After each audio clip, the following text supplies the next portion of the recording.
foame? E și greu de răspuns la asta. Eu, în general, în viața normală aș fi preferat femeia în loc de mâncare.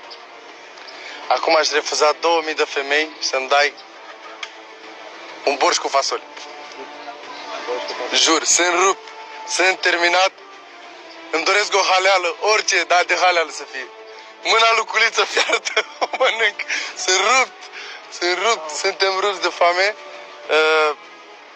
Nu știu, cred că o să ajung la câteva kilograme în minus cu mult.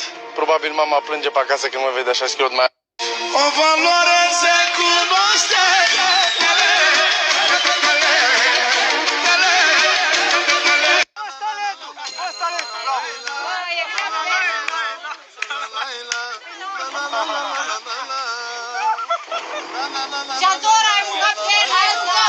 Am călcat în picioare tot ce m-a supărat și ce n-a purtat vestă l-am împușcat în cap.